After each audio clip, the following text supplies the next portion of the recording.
পরিচিত নাম। তো দিনে দিনে আমরা আমাদের কাজের জায়গা আরো বাড়িয়ে ফেলেছি।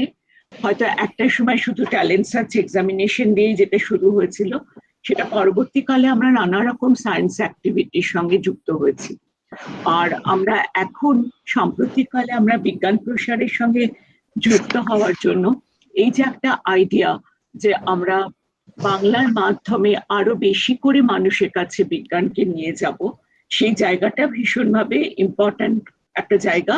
এবং তাতে আমরা শুধুমাত্র আমরা যারা সারাদিন হয়তো ল্যাবরেটরিতে রিসার্চ করি বা কাজ করি, সায়েন্স নিয়ে টিচিং করি, তারা ছাড়াও যাতে আরো বেশি লোককে আমরা আমাদের কার্যবিধি নিয়ে জানাতে পারি, কারণ সেটা খুব একটা প্রয়োজনীয় বিষয় যে আমরা কি করছি সেটা মানুষ তো জানবেই।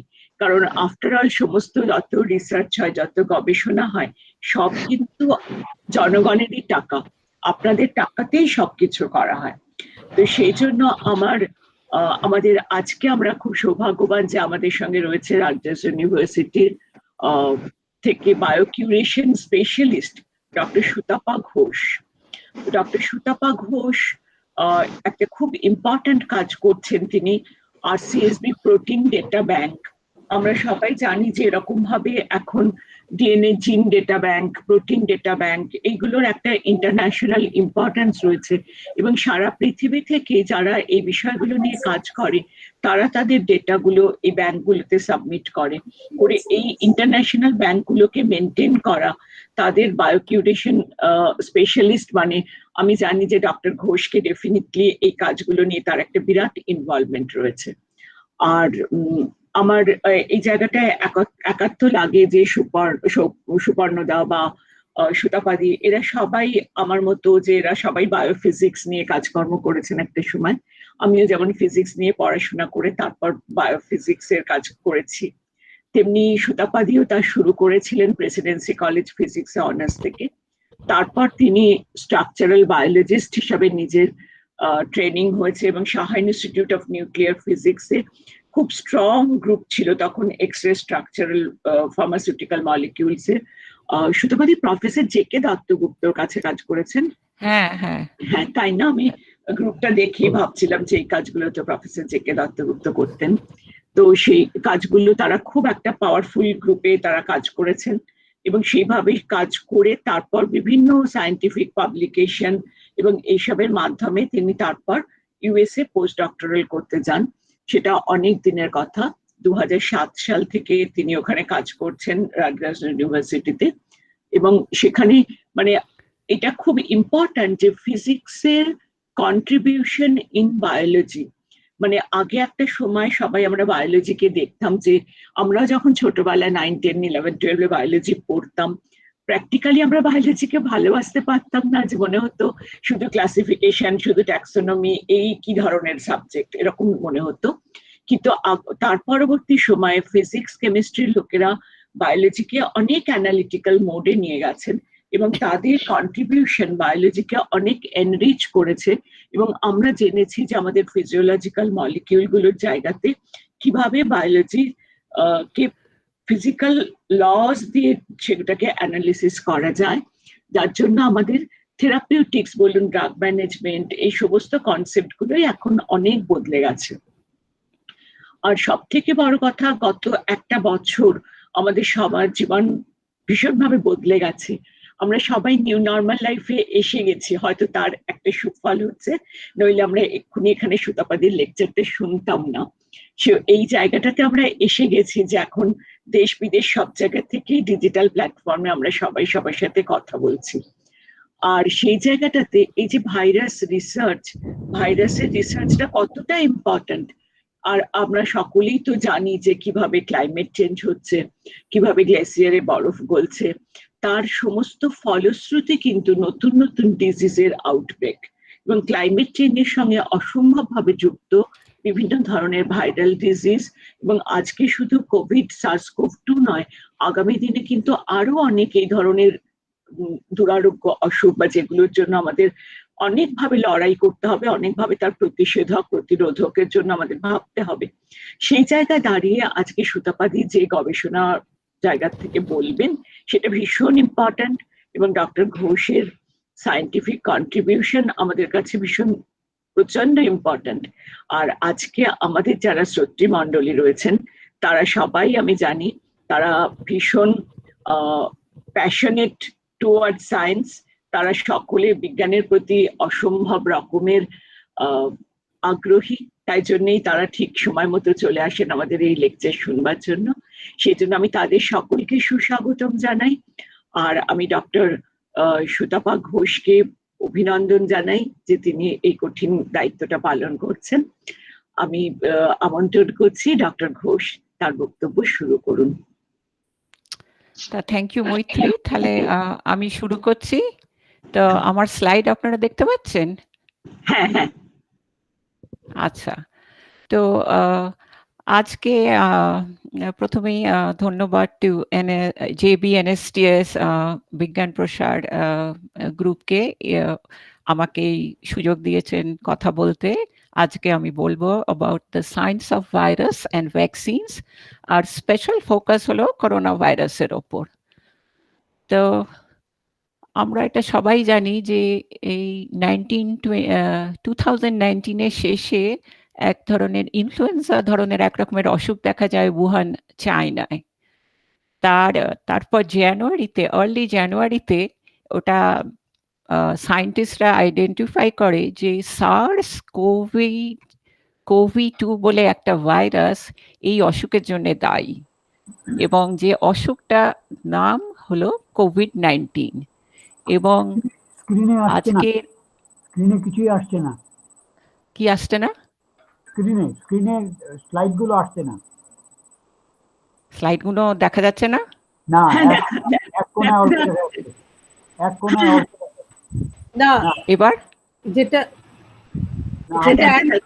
যেটা এক কোণে হচ্ছে ওই স্লাইডটার উপরে গিয়ে পিনটার উপরে ক্লিক করুন, তাহলে বড় হবে। হ্যাঁ, এক্স্যাক্টলি। পিনটার উপরে পিন টু স্ক্রিন করতে হবে, ওটা পিন টু স্ক্রিন করলে ওটা বড় হয়ে যাবে। বাস পিন টু স্ক্রিন বা এইটা করলে হচ্ছে, এবার ফুল স্ক্রিন হলে না, আপনার হচ্ছে সুতপা দিয়ে, আপনারটা ঠিক আছে। হ্যাঁ, মানে যিনি বললেন ওনাকে করতে হবে। মানে আপনারা ফুল স্ক্রিন দেখছেন? হ্যাঁ, আমরা দেখতে পাচ্ছি। এবার ঠিক আছে। হ্যাঁ, কোনো প্রবলেম নেই সুতপা। এই যিনি দেখবেন তাকে ওই পিনটা করতে হয়, পিন টু স্ক্রিন করতে। হ্যাঁ, সুতপা দিয়ে আপনি বলুন, আপনার কোনো প্রবলেম নেই। আচ্ছা, আমি বুঝতে পারছি। ও আচ্ছা আচ্ছা, আমি স্লাইড শো থেকে বেরিয়ে যেতে চাইছি, নাহলে আমার এই মাউসটা কাজ করে না। আমি বিগ স্ক্রিনে তো এটা দেখছি, আর আমার ল্যাপটপটা আলাদা আছে। আচ্ছা, তো মুভিং অন।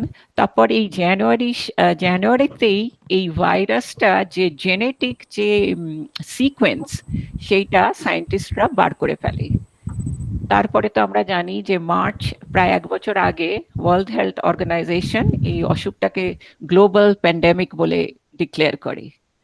কিন্তু সব থেকে আশ্চর্য হলো যে গত ডিসেম্বরে, মানে ডিসেম্বর 2020-তেই এই ভাইরাসের জন্য ভ্যাকসিন বেরিয়ে যায়।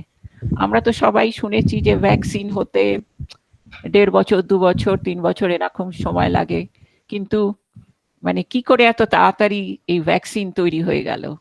এটার কারণ হলো এই ওয়ার্ল্ড ওয়াইড, মানে সায়েন্টিস্টদের মধ্যে কোলাবোরেশন, ডেটা শেয়ারিং, তারপর এই আর টেকনোলজিক্যাল অনেক অ্যাডভান্সমেন্টও হয়েছে।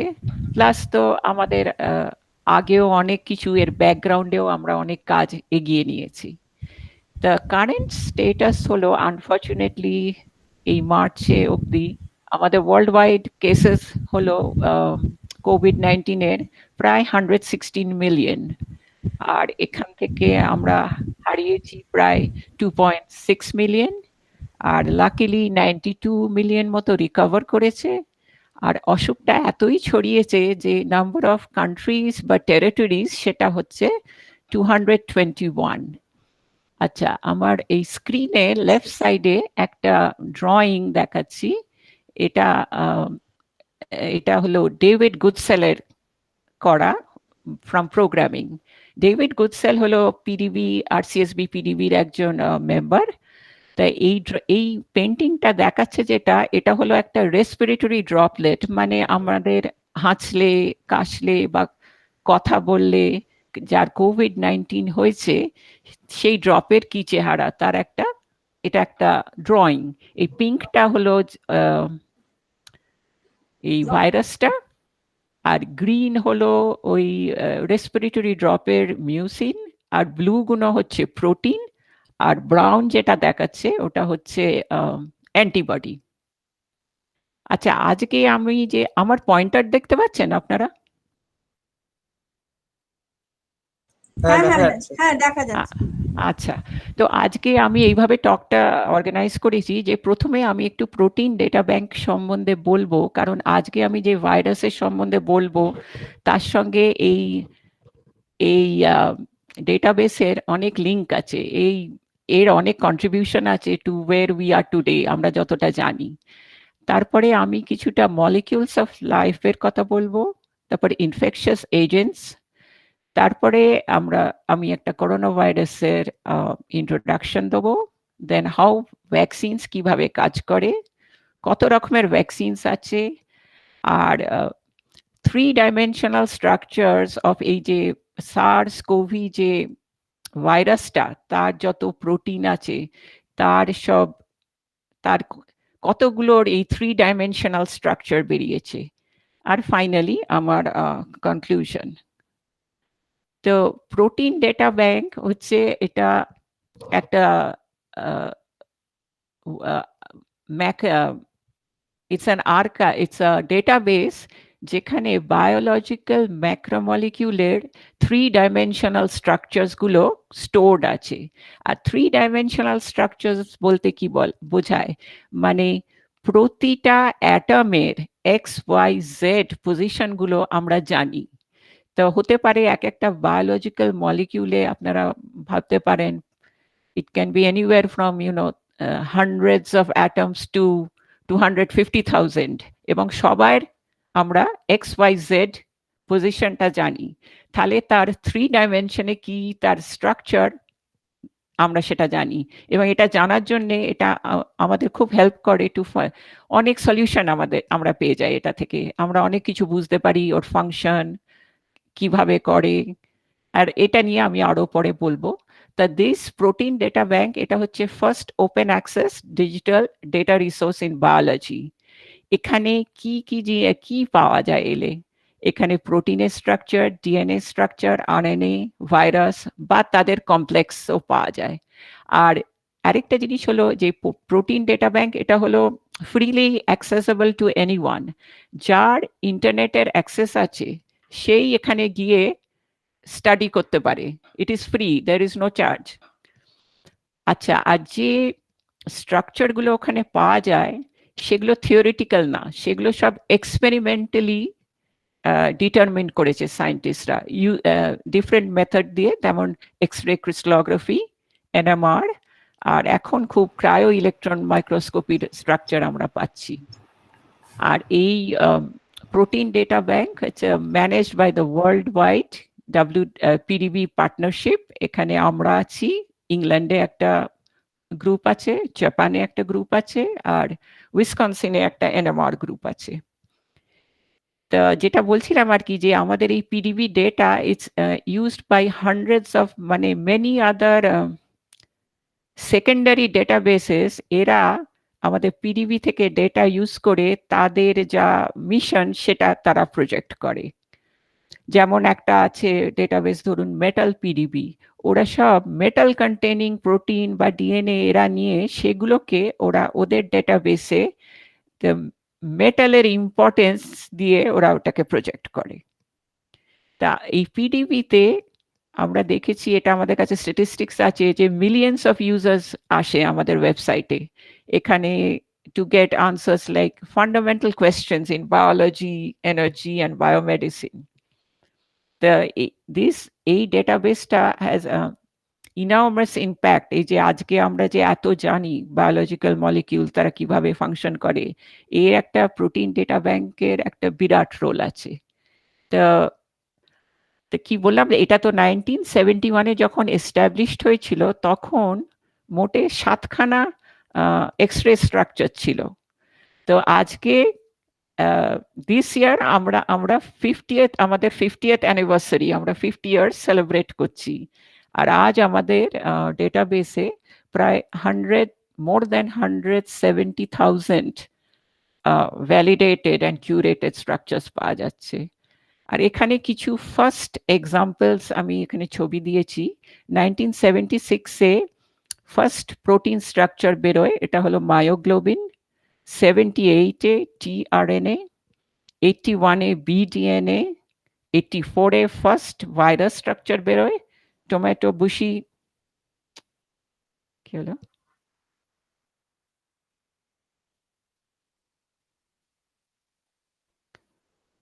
হ্যাঁ টমেটো বুশি স্টান্ট ভাইরাস। আর 2000-এ রাইবোজোম স্ট্রাকচার বেরোয়।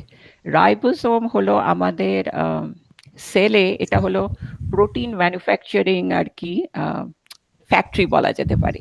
আচ্ছা, এই যে টার্মগুলো আমি বলছি, প্রোটিন, আরএনএ, ডিএনএ, এগুলো ঠিক কি, এটা একটু আমি নেক্সট দুটো স্লাইডে একটু কুইকলি বুঝিয়ে দিতে চাইছি। আচ্ছা, আমাদের মলিকিউলস অফ লাইফ আছে যাকে বলে 4 রকমের হয়। একটা হলো যেমন ধরুন একটা অ্যানালজি যদি দিই, যেমন বাড়ি তৈরি করতে গেলে কয়েকটা টাইপ অফ মেটেরিয়ালস লাগে, ইট, স্টিল, সিমেন্ট, মার্বেল। সেরকম মলিকিউলস অফ লাইফ 4 রকম আছে: নিউক্লিক অ্যাসিড, প্রোটিনস, কার্বোহাইড্রেটস আর লিপিডস। তা এরা সব হলো পলিমার, লং চেইনস। যেমন নিউক্লিক অ্যাসিডের সিঙ্গেল ইউনিট হলো নিউক্লিওটাইড, আর এদের ফাংশন হলো এরা জেনেটিক ইনফরমেশন ক্যারি করে। আর এই ধরনের মলিকিউলের এক্সাম্পল হলো ডিএনএ আর আরএনএ। সেরকম প্রোটিনও লং চেইন একটা পলিমার, তার সিঙ্গেল ইউনিট হলো অ্যামিনো অ্যাসিড। এবং প্রোটিনরাই তো আমাদের সেলে সব কাজ করে, যেমন স্ট্রাকচারাল প্রোটিন হয়, এনজাইম, তারপর ট্রান্সপোর্ট, হরমোন, ড্রাগ টার্গেট হয়, আবার ডিফেন্স মেকানিজমেও এই প্রোটিনই কাজ করে। কিছু এক্সাম্পল হলো যেমন হেমোগ্লোবিন। হেমোগ্লোবিন আমাদের অক্সিজেন ক্যারি করে, তাই তো। ইনসুলিন হলো একটা হরমোন যেটা ব্লাড সুগার লেভেল রিডিউস করে। অ্যান্টিবডি হলো আমাদের এই ডিফেন্স সিস্টেমের, যেটা ওই বীজাণু বা ভাইরাস এইসব ফরেন সাবস্টেন্স বডিতে এলে অ্যান্টিবডি এগুলোকে ফাইট করে। পেপসিন হলো একটা এনজাইম যেটা ডাইজেশনে হেল্প করে। তারপর কেরাটিন হলো একটা স্ট্রাকচারাল প্রোটিন, এটা হেয়ার, নেলস এখানে পাওয়া যায়। The third type is carbohydrate. এখানে একটা স্ট্রাকচার দেখানো, এরও ইউনিট মনোমর হচ্ছে, কেমিক্যাল ইউনিট হচ্ছে মনোস্যাকারাইড, এর এনার্জি সাপ্লাই। আর এক্সাম্পল হলো সেলুলোজ আর স্টার্চ। আর লাস্ট হচ্ছে লিপিডস, ওর ফ্যাটি অ্যাসিড, আর এক্সাম্পল হচ্ছে ট্রাইগ্লিসারাইড। আর আমরা শুধু এই টপ দুটো নিয়েই আজকে আমরা কথা বলবো, নিউক্লিক অ্যাসিড আর প্রোটিনস। তো এবার আরেকটু ডিটেলসে বলি যে এই যে ডিএনএর কি স্ট্রাকচার। ডিএনএ হলো এরকম দুটো chain wrapped around each other, এটাকে বলে ডাবল হেলিক্স স্ট্রাকচার। আর এই ডিএনএ বিল্ডিং ব্লক হচ্ছে 4খানা ইউনিট আছে, কেমিক্যাল ইউনিট, বলে ATGC, আর এদের কেমিক্যাল স্ট্রাকচার গুলো এখানে দেখানো আছে। তো দে অলওয়েজ পেয়ার, যেমন এ যদি থাকে তার সঙ্গে সবসময় পেয়ার করে টি, এইভাবে এরা they are build like this and it's বলে ডাবল হেলিক্স। আর এরাই জেনেটিক ইনফরমেশন ক্যারি করে। তার মানে আর একটু পরে আস্তে আস্তে ক্লিয়ার হয়ে যাবে যখন বলবো যে এই তিনটে কিভাবে হয়। জিনিসটা হলো যে তিনটে নিউক্লিওটাইড মিলে একটা কোডন ডিফাইন করে, আর একটা কোডন ওটা ডিফাইন করে ধরুন একটা অ্যামিনো অ্যাসিড। যেমন এখানে দেখাচ্ছে ইয়েলো হলো কি এ আর টি। তো এ আর টি হয়তো কোনো অ্যামিনো অ্যাসিডকে ডিফাইন করে, কুড বি সিরিন বা অ্যালানিন, আমি এখন আমার ঠিক মনে নেই। সো এইভাবেই জেনেটিক কোডটা আর কি পড়ে। আচ্ছা, নেক্সট মলিকিউল যেটা দেখাচ্ছি এটা হলো আরএনএ। এটাও একটা নিউক্লিক অ্যাসিড, তবে এরও 4টে বিল্ডিং ব্লক, CG, এ, আর এদের হলো ইউরাসিল। ওটা যেমন ডিএনএ তে থাইমিন, আরএনএ এর ইউরাসিল। আর এটা হলো একটা সিঙ্গেল মানে চেন, ডিএনএ এর মতো ডাবল নয়। আর থার্ডটা হচ্ছে আমরা যেটা কথা বলবো যে প্রোটিন, এটাও এখানে একটা ছবি দেখা, এটা লং চেন একটা পলিমার, আর ইন্ডিভিজুয়াল গুলো হলো অ্যামিনো অ্যাসিড এখানে দেখাচ্ছে। আর একটা অ্যামিনো অ্যাসিডের এরম কেমিক্যাল স্ট্রাকচার, এই আর গ্রুপটা যখন চেঞ্জ হয়ে যাচ্ছে তখন ডিফারেন্ট অ্যামিনো অ্যাসিড তৈরি হয়ে যাচ্ছে। যেমন আমাদের বায়োলজিক্যাল সিস্টেমে 20 অ্যামিনো অ্যাসিডস আছে, আর এখানে একটা 3 ডাইমেনশনাল স্ট্রাকচার দেখানো প্রোটিনের। আচ্ছা, এবার একটু আমি বলি অ্যাবাউট আপনারা সবাই নিশ্চয়ই শুনেছেন about the human genome project. তো এটা যেমন এই যেমন ধরুন আমাদের ভয়েজার 1977 এ ছাড়া হয়েছিল to explore the solar system and beyond, to look outside. সেরকম 1990-তে শুরু হয় দ্য হিউম্যান জিনোম প্রজেক্ট। এর এটার ছিল মিশন ওয়াজ টু হিউম্যানের ডিএনএটাকে ম্যাপ করা। তা এরা এই কাজটা 1990-তে শুরু হয় এবং 2003-তে শেষ হয়। এবং তাতে আমরা এখন আমাদের মানুষের ডিএনএর পুরো ম্যাপটা আমরা জানি। তাতে দেখছি যে আমাদের 3 বিলিয়ন বেস পেয়ার্স আছে। ওই যে আগের স্লাইডে ওই বেস পেয়ার গুলো দেখালাম না, ওই ছবিটায় ছটা না 8টা ছিল, কিন্তু আমাদের ডিএনএ তে 3 বিলিয়ন বেস পেয়ার্স আছে। এগুলো 23 পেয়ার্স অফ ক্রোমোজোমের মধ্যে অর্গানাইজড, এবং এইগুলোর মধ্যে এই 3 বিলিয়ন বেস পেয়ার্সে 22,300 জিনস আছে। এই জিনগুলোর মধ্যে ইনফরমেশন আছে যে কি করে আমাদের শরীরে অনেক রকমের প্রোটিন আছে এবং হাউ টু মেক, কিভাবে ইচ প্রোটিন তৈরি করতে হবে, সেই ইনফরমেশন এই জিনের মধ্যে আছে। আর একটা এস্টিমেট দিয়েছে সায়েন্টিস্টরা যে ইচ জিন অন অ্যাভারেজ 3টে ডিফারেন্ট প্রোটিনকে প্রডিউস করতে পারে। আর আজ আমি একটু এই হিউম্যান জিনোমের সাইজ নিয়ে আজকে একটু আপনাদের বললাম, জাস্ট যাতে যখন পরে করোনা ভাইরাসের সিমিলার ইনফরমেশন দেবো আপনারা তখন বুঝতে পারবেন করোনা ভাইরাস মানে কত সিম্পল একটা স্পিসিস, অথচ কি রকম ওয়ার্ল্ড ওয়াইড একটা ডিস্ট্রাকশন করে চলেছে। আর আচ্ছা, অন দ্য রাইট এখানে দেখাচ্ছে যে কিভাবে ডিএনএ থেকে প্রোটিন তৈরি হয়। সো ডিএনএ তো ডাবল হেলিক্স, তখন ডিএনএ এর একটা সেকশন আনওয়াইন্ড হয়, তখন আরএনএ পলিমারেজ বলে একটা এনজাইম আছে যে আরএনএ তৈরি করে ডিএনএ টেমপ্লেট থেকে।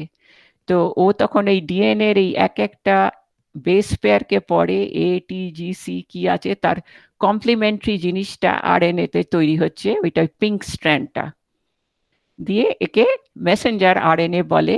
এ তখন পুরোটা তৈরি হয়ে গেলে নিউক্লিয়াস থেকে বেরিয়ে এসে সাইটোপ্লাজমে যায়, সাইটোপ্লাজমে ও রাইবোজোমে গিয়ে অ্যাটাচড হয়। রাইবোজোম যেটা আগে আমি আপনাদের একটা স্ট্রাকচার দেখিয়েছি প্রোটিন ডাটা ব্যাংকে, তো রাইবোজোম হলো আমাদের প্রোটিন ম্যানুফ্যাকচারিং ফ্যাক্টরি, এখানে প্রোটিন তৈরি হয়।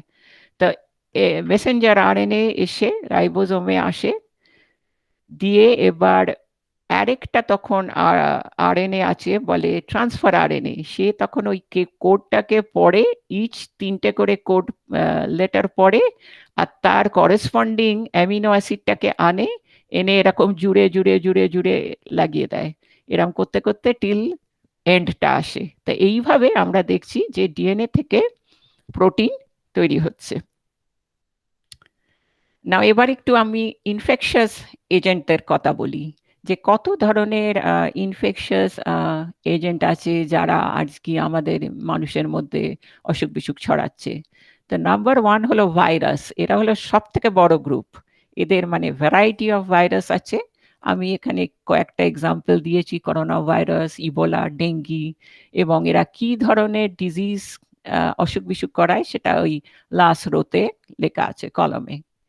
তো সেকেন্ড টাইপ হচ্ছে ব্যাকটেরিয়া, এরা তো ডিপথিরিয়া, কলেরা এই ধরনের অসুখ বিসুখ হয় এতে। তারপর ফাঙ্গাই আছে, প্রোটোজোয়া আছে, যেটা আমরা খুব একটা জানি যে ম্যালেরিয়া, এটা একটা প্রোটোজোয়া থেকে হয়। আর দ্য লাস্ট ক্যাটাগরি হচ্ছে ওয়ার্মস। আচ্ছা, তা ভাইরাল ডিজিজের ট্রিটমেন্টের দুভাবে সম্ভব, অ্যান্টিভাইরাল ড্রাগস বা ভ্যাকসিনস। অ্যান্টিবায়োটিক কাজ করে না ভাইরাল ডিজিজে। তা এখানে আমি কিছু ভাইরাসের সাইজ দেখাচ্ছি, কম্প্যারিজন। যেমন হিউম্যান হেয়ারের থিকনেস 0.08 মিলিমিটার, তা সে তুলনায় আপনারা দেখতে পাচ্ছেন তাহলে এই ভাইরাসগুলো কত ছোট। এইটা প্রথমটা যেটা দেখানো, এটা হলো স্মল পক্সের ভাইরাস। তারপরে আস্তে আস্তে ছোট হচ্ছে, এই লাইনে যেটা লাস্ট দেখাচ্ছে এটা হলো সার্স, এটা 120 ন্যানোমিটার। তারপরে তো আরো আছে, ছোট ছোট হয়ে যাচ্ছে। এই ডেঙ্গি ভাইরাস, এখানে জিকা ভাইরাস, এরা বেশ এরম ছোটই, 50 ন্যানোমিটার। দেন মুভিং অন, এবার আমরা একটু করোনা ভাইরাস সম্বন্ধে এতে ফোকাস করি। তো করোনা ভাইরাস চারটে মেন গ্রুপ, চারটে গ্রুপে সাবডিভাইডেড, অ্যালফা, বিটা, গামা আর ডেল্টা। এদের মধ্যে আলফা আর বিটা মানুষের মধ্যে অসুখ বিসুখ ছড়ায়, গামা আর ডেল্টা ওটা পাখিদের অসুখ করে। তা করোনা ভাইরাস কিন্তু অনেক দিনই আছে, আর আমি অ্যাটলিস্ট এর কথা আমি খুব একটা জানতাম না। আমরা আগে খুব একটা এই নিয়ে করোনা ভাইরাস নিয়ে জানতাম না, কিন্তু এটা অনেক দিনই আছে। যেমন এই আমাদের যে সর্দি কাশি, মাইল্ড রেসপিরেটরি যেসব কন্ডিশন হয় বা গ্যাস্ট্রোইন্টেস্টিনাল, এগুলো করোনা ভাইরাসে হচ্ছে। আর এটা আমরা জানি ফ্রম প্রায় 50 বছর আগে, এদের কথা আমরা জানি ফ্রম মিড 1960s। এইটা হলো চারটে টাইপ অফ করোনা ভাইরাস, তাদের নাম এখানে দেয়া, কিন্তু এদের সব মাইল্ড সিমটমস।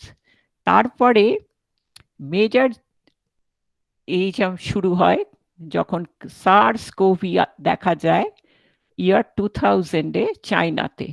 এবং এখানে আমি কলামে কত ডেথস আর কত কেসেস দেখাচ্ছি, তাহলে তার ফেটালিটি ছিল 9.5%। তারপরে মিডল ইস্ট 2012-এ দেখা যায় মর্স কোভি, এটা মিডল ইস্টে অরিজিনেট করে এবং এর আবার ফেটালিটি খুব হাই, প্রায় 34.5%। তারপর সব থেকে রিসেন্ট হয় সার্স কোভি 2, 2019-এ চায়নায় অরিজিনেট করে, এবং আমরা তো তার জানি এখন তাদের নাম্বারস গুলো এখন এরকম, এর ফেটালিটি হচ্ছে 2.2%। আর এই তিনটে ভাইরাসই এরা লোয়ার রেসপিরেটরি ট্র্যাকে ইনফেকশন করে, মানে যেটা লাংস এইসব এরিয়াতে ওদের ইনফেকশনটা করে ওরা। তাহলে মুভিং অন, এখানে এই কার্টুনটায় একটা সিম্পল রিপ্রেজেন্টেশন দেখাচ্ছি, যেটা সার্স কোভি 2 এর ভাইরাসের কি চেহারা আর কি, কিরকম দেখতে। তো এর স্ট্রাকচারের জন্যে, এই স্ট্রাকচারটা কম্প্রাইজ করছে চারটে প্রোটিন দিয়ে তৈরি, এনভেলপ, স্পাইক, নিউক্লিওক্যাপসিড প্রোটিন যেটা এই আরএনএটাকে জড়িয়ে আছে, আরেকটা হলো মেমব্রেন প্রোটিন আছে এম। আর এর জেনেটিক, এই সার্স কোভি 2 এর জেনেটিক ইনফরমেশনটা আরএনএ এর মধ্যে আছে। আমাদের যেমন ডিএনএ এর মধ্যে, এর কিন্তু RNA is carrying their genetic information. এবং এই আরএনএটাকে যখন এরকম করে স্ট্রেচ করা যাচ্ছে, তখন দেখা যাচ্ছে এর 30,000 বেস পেয়ার্স আছে। সে তুলনায় আমরা তো আগে শুনলাম যে মানুষের 3 বিলিয়ন বেস পেয়ার্স আছে। তাহলে এটা কত ছোট একটা স্পিসিস, আপনারা বুঝতেই পাচ্ছেন। এবং এই 30,000 বেস পেয়ার এরা 29 প্রোটিনস এরা তৈরি করে। তার মানে করোনা ভাইরাসের মোটে 29 প্রোটিনস দরকার আর একটা আরএনএ। ঠিক আছে, তো এই 29-এর মধ্যে এই 4খানা হলো স্ট্রাকচার তৈরি করে। তারপরে 16টা আছে এই তাদের বলে নন স্ট্রাকচারাল প্রোটিন, এবং তাদের ফাংশন আমি বলছি পরে। আর কটা আছে 9টা, তাদের বলছে অ্যাক্সেসরি প্রোটিন। এবং এইখানে যেই পজিশনগুলো দেখা হচ্ছে যে এই আরএনএ এর এই সেকশনটা এনকোড করছে এই নন স্ট্রাকচারাল প্রোটিনগুলো, যেমন এসটা এইখানে হচ্ছে, এখান থেকে আসছে ইনফরমেশনটা। So that's what it means. তাহলে মুভিং অন, তা আমরা যেটা দেখছি যে স্ট্রাকচারাল বায়োলজি এটা একটা মেজর রোল প্লে করছে টু এই যে SARS-CoV-2 এর প্রোটিনদের কি চেহারা এটা জানতে, এটা structural biology is driving this information. তো এই এই যে 29 প্রোটিন, এদের কি ফাংশন? তো এস প্রোটিন, যেটাকে আমরা সবাই শুনছি আজকাল স্পাইক প্রোটিন বলে, এইটা দিয়েই ওই করোনা ভাইরাস হিউম্যান সেলে ঢুকছে। তারপরে তো আছে ই প্রোটিন, যেটা স্ট্রাকচারে এটা একটা আয়ন চ্যানেল। তারপর নিউক্লিয় ক্যাপসিড আছে, যেটা ওই আরএনএ এর সঙ্গে বাউন্ড। আরেকটা মেমব্রেন ইন্টিগ্রাল মেমব্রেন প্রোটিন আছে। তারপরে এই যে 16টা নন স্ট্রাকচারাল প্রোটিন আছে, এদের কাজ হলো ভাইরাল যে রেপ্লিকেশন মেশিনারি, এটা ভাইরাসকে মাল্টিপ্লাই করতে হেল্প করে। এবং এই যে ভাইরাস যে আমাদের সেলে ঢুকে ইনফেক্ট করছে, এই প্রোটিন, এই ভাইরাসের প্রোটিনগুলো আবার আমাদের ইমিউন সিস্টেমকে চাপা দিতে চেষ্টা করে। এটাই হলো এদের রোল। আর এই অ্যাক্সেসরি প্রোটিনদের এখনো আমরা জানতে পারিনি ঠিক সব ঠিক কি করে, এখনো ক্লিয়ার না। এইসব স্টাডিজ এখনো এই নিয়ে চলছে। তা আজ অবধি প্রোটিন ডেটা ব্যাংকে প্রায় 1018 SARS-CoV-2 রিলেটেড স্ট্রাকচারস পাওয়া যাচ্ছে, মানে it has been deposited and it is all freely available. এবং এই স্ট্রাকচারগুলো সারা বিশ্বের বিভিন্ন ল্যাবরেটরি থেকে সায়েন্টিস্টরা এগুলো করে, এগুলো has been deposited at the protein data bank. আর ফার্স্ট SARS-CoV-2 এর ফার্স্ট প্রোটিনের স্ট্রাকচার বেরোয় ইন February 5th, 2020।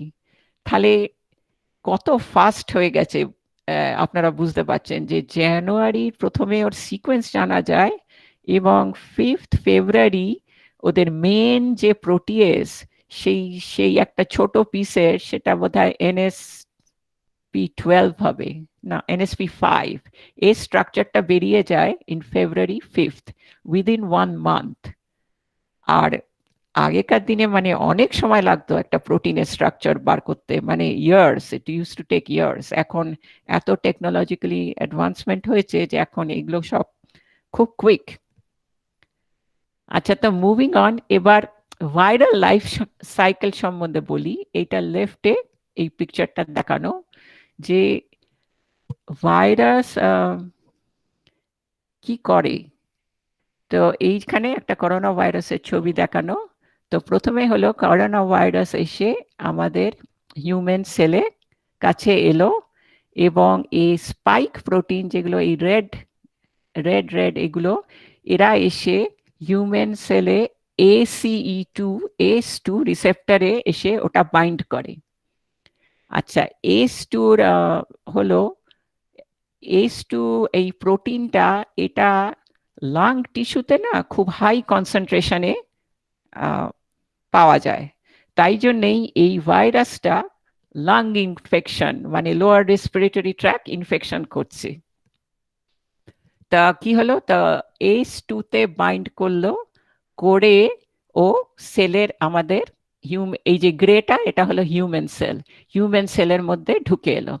এবার ঢুকে এসে ওর ওটা শেলটা ওপেন হয়ে গেল, ক্যাপসিডটা দিয়ে আরএনএটা, এই কার্লি এটা মলিকিউলটা এটা বেরিয়ে এলো, এটা আরএনএ।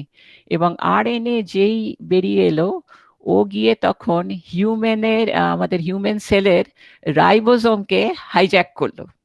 হাইজ্যাক করে ও ওর নিজের প্রোটিন তৈরি করতে শুরু করে দিল, এবং তৈরি করলো করে এবার এনএসপি ওই যে যত বললাম সব 29 প্রোটিনগুলো তৈরি হয়ে গেল। আমাদের নিজেদের যে প্রোটিন দরকার সেইটাকে শাটডাউন করে দিল একদম করে। এবার অনেক অনেক ভাইরাস পার্টিকেল, এখানে ওদের অনেক মেটেরিয়াল তৈরি হয়ে গেল।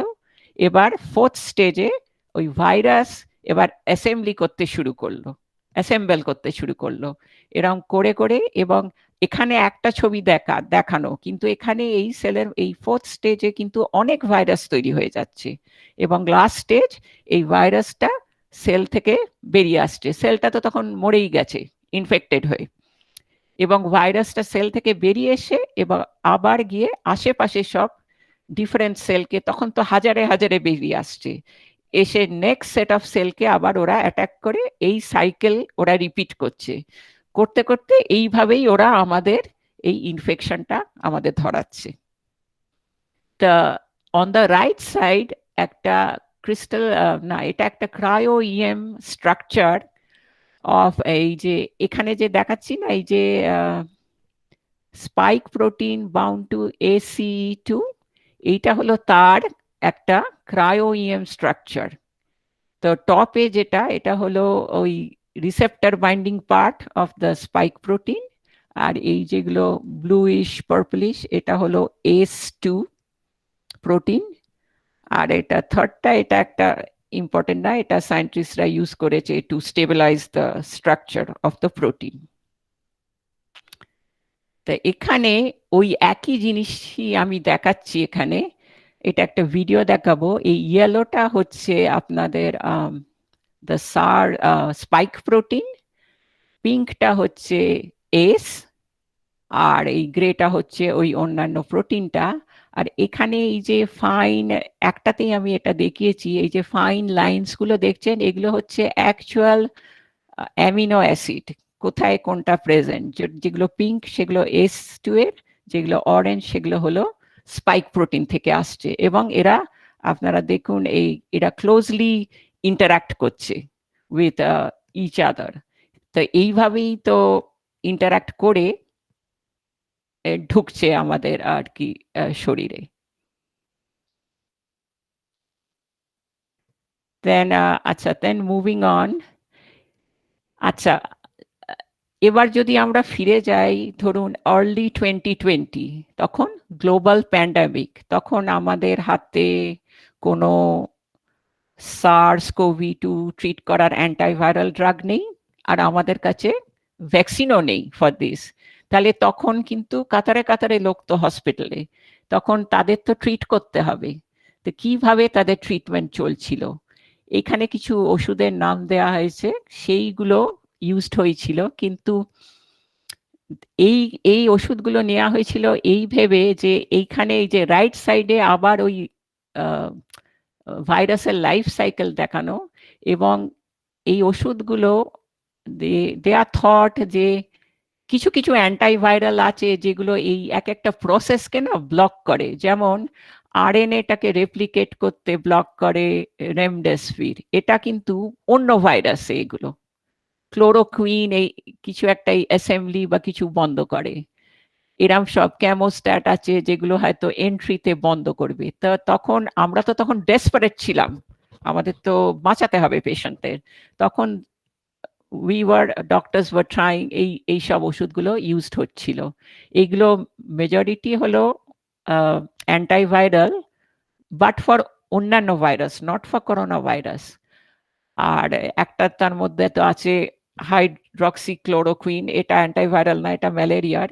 কিন্তু যা দেখা গেছে, যতগুলো রেড বক্স আর ইয়েলো বক্স দেখানো, এগুলো মানে ক্লিনিক্যাল স্টাডিজে এদের কোনো এভিডেন্স নেই যে এরা কাজ করে। শুধু একটাই খুব উইকলি ইফেক্টিভ ছিল, সেটা হলো রেমডেসিভির। তো দ্যাটস দ্য স্টোরি। তারপরে এবারে চলুন আমরা একটু শুনি অ্যাবাউট ভ্যাকসিন কিভাবে কাজ করে। তো লেফট সাইড প্যানেলে দেখানো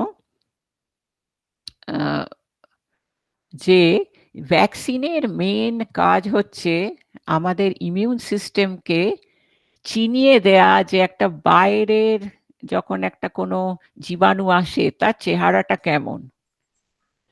তাই ভ্যাকসিন কি করে?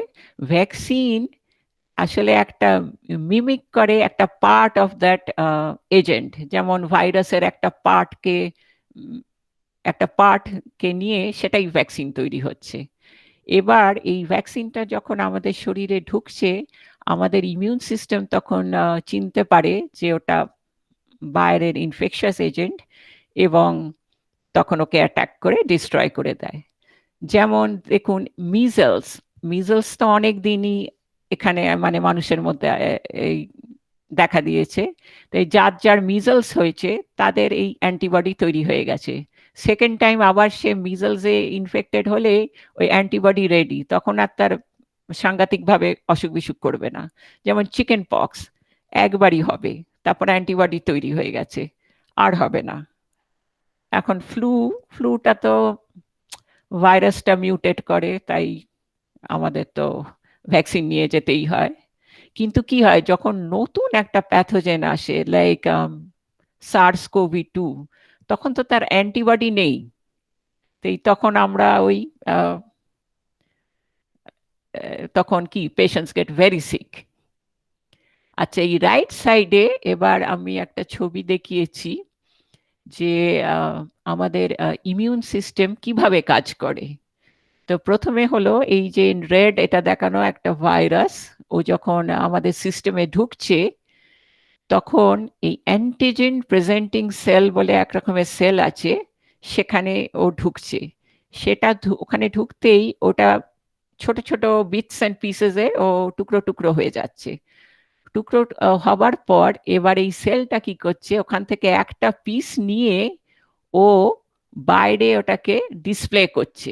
ঠিক আছে, এটা বাইরে ডিসপ্লে করার পর ইমিউন সিস্টেমের নেক্সট সেল যেটা তাকে বলে টি হেল্পার সেল, সে আসছে। সে এসে ওইটাকে স্টাডি করছে, স্টাডি করে ও ওর চেহারাটা বুঝে নিচ্ছে যে ও একটা বাইরের কিছু এজেন্ট।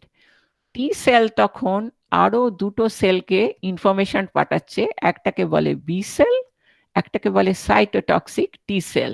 এদের ইনফরমেশন দিচ্ছে যে এই রেড জিনিসটা যেটা এসছে এটা আমাদের না, এটা বাইরের একটা এক্সটার্নাল, এটাকে ডিস্ট্রয় করতে হবে। তখন বি সেল কি করে, ও এখন অ্যান্টিবডি তৈরি করতে শুরু করে দেয়।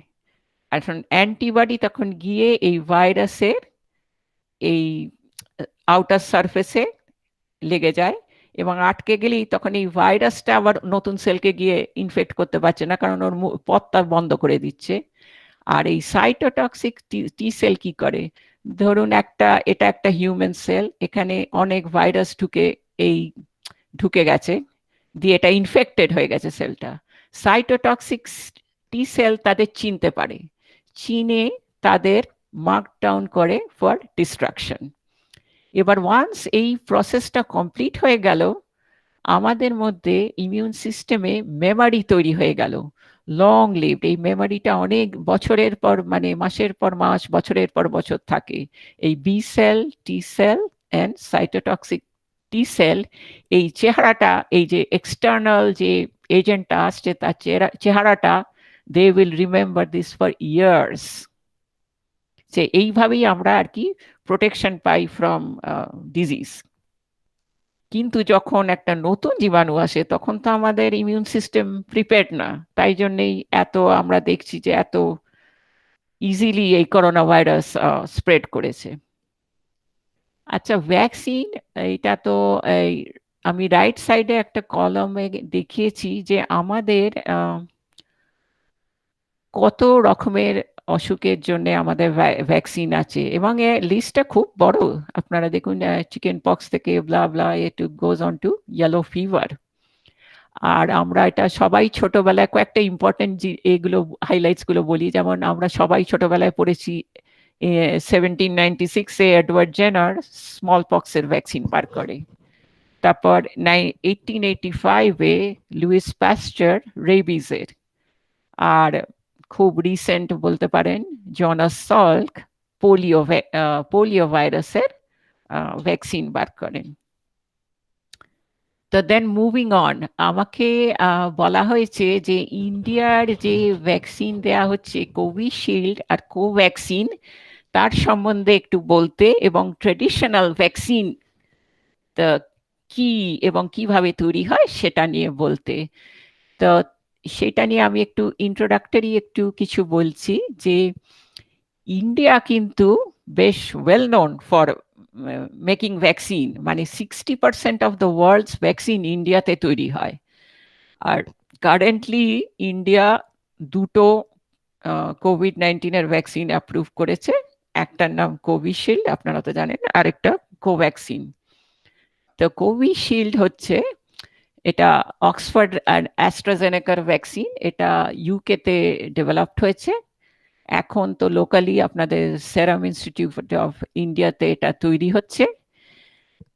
এই ভ্যাকসিনে ওরা কি করছে, ওরা একটা মডিফাইড শিম্পাঞ্জি অ্যাডিনোভাইরাস নিয়েছে, এবং এটার মধ্যে ওরা ওই করোনা ভাইরাসের স্পাইক প্রোটিনটাকে স্টিচ করে দিয়েছে, এবং ভাইরাসটাকে এমনভাবে ইনঅ্যাক্টিভেট করে দিয়েছে যে ভাইরাসটা আমাদের হিউম্যান সেলে গিয়ে না মাল্টিপ্লাই করতে পারবে না। কিন্তু করোনা ভাইরাস ওই স্পাইক প্রোটিনের জেনেটিক ইনফরমেশনটা তো নিয়ে চলে আসছে সেলে, তখন ওই স্পাইক প্রোটিন তৈরি হবে আমাদের সেলে, এবং তার এগেনস্টে তখন আমাদের সিস্টেম, ইমিউন সিস্টেম ওই অ্যান্টিবডি তৈরি করবে। তো অ্যাডিনো ভাইরাস টিপিক্যালি এই কোল্ড ফ্লু এই ধরনের সিমটম আমাদের হয়, দেয়, কিন্তু এখানে যেটা ইউজড হচ্ছে সেটা হলো উইকেন্ড। আর যেটা বললাম যে ওয়ান্স এই ভাইরাসটা, এই পার্টিকেলটা ইনজেক্টেড হবে অ্যাডিনো ভাইরাসটা, তখনই আমাদের এই করোনা ভাইরাস স্পাইক প্রোটিন থেকে অ্যান্টিবডি তৈরি হবে। আর এইটা তো বলছে দুটো ডোজ দরকার, 4 to 12 উইকস অ্যাপার্ট। আর সব থেকে ভালো জিনিস এই ভ্যাকসিনটার, এটা খুব রোবাস্ট, এটা ইজি টু স্টোর, আনলাইক আমাদের এই mRNA ভ্যাকসিন আমাদের এখানে যেগুলো।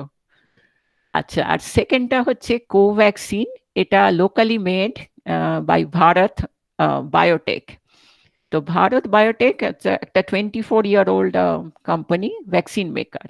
এদের কিন্তু এরা খুব পোর্টফোলিও বেশ বড়, এদের 16টা ভ্যাকসিন আছে এদের পোর্টফোলিওয়, এবং এরা 123 কান্ট্রিজে এক্সপোর্ট করে।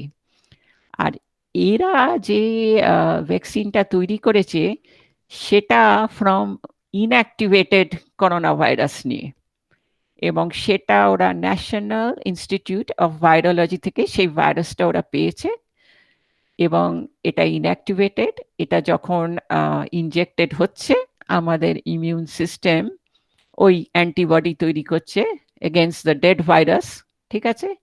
এবারে আমাদের বডি আর্মড হয়ে গেল, রেডি। এবার যখনই লাইভ ভাইরাস আসবে, তখনই ওকে চিনতে পেরে দ্য ভাইরাস উইল বি মেরে ফেলবে, কিল্ড। কিন্তু আমি যতদূর শুনেছি এর ক্লিনিক্যাল ট্রায়ালস হয়তো কমপ্লিট না, বাট আমি ঠিক রিসেন্ট খবরগুলো জানি না। আচ্ছা, তো মুভিং অন, এবার আমি একটু ডিটেলসে বলবো যে এই ভ্যাকসিনগুলো আর কি কিভাবে আর কি কি স্ট্রাকচার, কিভাবে তৈরি হচ্ছে। তো প্রথমটা হলো হোল ভাইরাস। তো এটা দু রকমের ভ্যাকসিন হয়, একটা উইকেন্ড ভ্যাকসিন নেয় আর একটা ইনঅ্যাক্টিভেটেড ভ্যাকসিন নেয়। তো উইকেন্ড ভ্যাকসিনে কি করে, ওরা আসল ধরুন করোনা ভাইরাস নিয়ে বা যে কোনো ভাইরাসে ওরা ভ্যাকসিন করতে চাইছে, সেই আসল ভাইরাসটা নিয়ে ওরা পাস করে through cells many times, still এত মিউটেশন হয়ে যায় ভাইরাসের মধ্যে যে খুব উইক হয়ে যায়, তখন সেই উইকেন্ড ভাইরাসটাকে ওরা ভ্যাকসিন হিসেবে ইউজ করে ইনজেক্ট করে। আর আরেকটা প্রসিডিওর হলো ইনঅ্যাক্টিভেটেড ভাইরাস। এখানে ভাইরাসটাকে একদম ইনঅ্যাক্টিভেট করে দিচ্ছে কিছু কেমিক্যাল ট্রিটমেন্ট দিয়ে বা হিট দিয়ে। ফলে এটা একটা ডেড ভাইরাস, এটা আমাদের শরীরে গিয়ে ক্ষতি করতে পারবে না, কিন্তু ইমিউন সিস্টেম প্রিপেয়ার হয়ে যাবে। তো সিমিলারলি এই যখন ভ্যাকসিনটা আসছে আমাদের সেলে, হিউম্যান সেলে ঢুকলো ভাইরাস, ওই একই মাল্টিপল ভাইরাস তৈরি হচ্ছে। এরপর এই ভাইরাসগুলো আবার আমাদের সেই অ্যান্টিজেন প্রেজেন্টিং সেল সে চিনতে পারছে এবং ওই ডিসপ্লে করছে ওর সারফেসে যে এটা হলো অ্যান্টিজেন, এর এগেনস্টে তখন ওই অ্যান্টিবডি যেভাবে দেখিয়েছি কয়েকটা স্লাইড আগে ওইভাবে ইমিউন সিস্টেম আর কি অ্যান্টিবডি তৈরি হচ্ছে এবং আমাদের ইমিউন সিস্টেম এখন prepared to deal with the actual live virus. তো কোভ্যাক্সিন আর কি এই ইনঅ্যাক্টিভেটেড ভাইরাস এই ক্যাটাগরিতে পড়ে। আচ্ছা, তো মুভিং অন, দ্য নেক্সটটা হলো ভাইরাল ভেক্টর। এটা হলো দ্য কোভিশিল্ড যেটা আর কি সেইটা। তো এইখানে কি হচ্ছে যেটা বললাম, ওরা একটা এখানে ওরা অ্যাডিনো ভাইরাস নিয়েছে এবং একটা উইকেন্ড অ্যাডিনো ভাইরাস নিয়েছে এবং তার এই যে জেনেটিক এদের ডিএনএ এটাকে ওরা ম্যানিপুলেট করেছে যাতে এই ভাইরাসটা যখন আমাদের সেলে ইনজেক্ট করবে ও মাল্টিপ্লাই করতে পারবে না, ঠিক আছে, ও ডিগ্রেড করে যাবে। কিন্তু ওর ফাংশন হলো এটার সঙ্গে আবার এই স্পাইকের জিনটাকে সেলাই করে দিয়েছে। তাই ওর রোল কি হলো, এটা একটা ক্যারিয়ার, এটা আমাদের সেলে ঢুকে মেন ওর উদ্দেশ্য এই স্পাইক প্রোটিনের জিনটাকে আমাদের সেলে রিলিজ করবে, তখন এই স্পাইক প্রোটিন তৈরি হবে এবং স্পাইক প্রোটিন তৈরি হলে তখন আবার এই অ্যান্টিজেন প্রসেস এই সেল এপিসি চিনতে পারবে যে এটা ফরেন অবজেক্ট, আবার ও ডিসপ্লে করবে ওইভাবে ওর সারফেসে এবং অ্যান্টিবডি তৈরি হবে অ্যান্ড আমাদের এর জন্য ইমিউন সিস্টেম এখন প্রিপেয়ার্ড যখন লাইভ ভাইরাস আসবে to deal with this. Now the third type হলো নিউক্লিক অ্যাসিড ভ্যাকসিন। আর আমাদের তো এখানে এমআরএনএ ভ্যাকসিন আমাদের এখানে দিচ্ছে। ও বাই দ্য ওয়ে, এই আগের যেটা ভ্যাকসিন এটা তো আপনাদের কোভিশিল্ড, অক্সফোর্ডের অ্যাস্ট্রাজেনেকা, আর এখন আমাদের এখানে জনসন অ্যান্ড জনসনেরও এই ক্যাটাগরি অফ ভ্যাকসিন তৈরি হয়ে গেছে। তো আমাদের এখানে থার্ডটাও তৈরি হয়ে গেছে, আমাদের 3টে ভ্যাকসিন। আর এইটা আমি তো শুনলাম আজ থেকে নিউ জার্সিতে এসেই গেছে, হয়তো কাল থেকে দেবে যারা আর কি লাইনে আছে। The third type is mRNA. তা এখানে এটা ফাইজার আর মডার্না এটা করেছে, এদেরও 2টো ডোজ লাগবে। তো এরা আবার কি করেছে, এটা একটা নতুন different technology, not the traditional. এরা এই স্পাইক প্রোটিনটা যে তৈরি করছে তার জেনেটিক ইনফরমেশনটা একটা এমআরএনএ তৈরি করেছে সিনথেটিক, ঠিক আছে, এবং এই সিনথেটিক এমআরএনএ তৈরি করেছে এবং এই আরএনএটাকে তারপর ওরা একটা লিপিড ন্যানো পার্টিকেলে অ্যাসেম্বল করছে সো দ্যাট এটা সেলে ডেলিভার করা যায়। তো ওয়ান্স এটা এবার সেলে যেই ঢুকলো তখন এই এমআরএনএটা স্পাইক প্রোটিন তৈরি করতে শুরু করলো আমাদের বডিতে, আর সেই আগেকার মতো আগের যে স্লাইডটা দেখালাম, এই স্পাইক প্রোটিন তো একটা এক্সটার্নাল একটা এন্টিটি, তখনই আমাদের বডি এই অ্যান্টিবডি তৈরি হয়ে গেল। তো এইভাবেই ডিফেন্স সিস্টেম রেডি হয়ে গেল আমাদেরও। And the last type of vaccine একে বলে সাব ইউনিট ভ্যাকসিন। তো এখানে কি করছে, এখানে সায়েন্টিস্টরা স্ট্রেট ভাইরাসের ধরুন একটা প্রোটিন নিয়ে পিউরিফাই করে সেইটাকে ইনজেক্ট করছে, যেমন স্পাইক করোনা ভাইরাসের স্পাইক প্রোটিনটা নিয়ে সেটাকে ইনজেক্ট করছে, তখন ওই আবার অ্যান্টিজেন প্রেজেন্টিং সেল ওই দেখতে পাচ্ছে, ওটাকে চিনতে পারছে অ্যান্ড আবার ইমিউন রেসপন্স তারা তখন মাউন্ট করছে। তা এবার এতক্ষণ তো এবার আমরা শুনলাম অ্যান্টিবডির কথা। তো এবার চলুন আমরা দেখি একটা 3-dimensional স্ট্রাকচার এখানে আমি দেখাচ্ছি। এটা হচ্ছে crystal structure of SARS-CoV-2 antibody আর complex with the receptor binding, এটা ধরুন receptor binding domain of spike protein, মানে এটা একটা পিস যেটা ওই এস এর সঙ্গে লাগছিল, মনে আছে আগের কয়েকটা স্লাইডে দেখিয়েছিলাম। এখন ওই একই জিনিস এবার অ্যান্টিবডির সঙ্গে ইন্টারাক্ট করছে। তা এইখানে যে এক্সপেরিমেন্টটা করেছিল সায়েন্টিস্টরা, ওরা ওই কোভিড-19 হয়েছে এরম পেশেন্ট থেকে তাদের ওরা অ্যান্টিবডি নিয়ে পিউরিফাই করে এই কমপ্লেক্স স্ট্রাকচারটা ওরা স্টাডি করেছে। এবং এই ফাইন লাইন্সগুলো যেগুলো এগুলো দেখাচ্ছে এদের এই ইন্টারাক্ট করছে যে সব অ্যামিনো অ্যাসিডগুলো। তো আপনারা যেটা দেখছেন এই একই দিকে এইখানেই ACE2 এসে লাগে যেখান দিয়ে ভাইরাসটা ঢোকে, এবং এখানেই অ্যান্টিবডি এসে লাগছে বলে এবার আর মানে এবার তো ব্লক করে দিল স্পাইক প্রোটিনকে, তখন ও আর সেলে ঢুকতে পারবে না আর কি।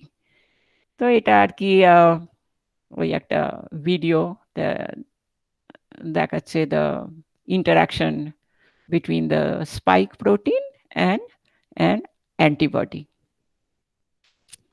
আচ্ছা, তো মুভিং অন,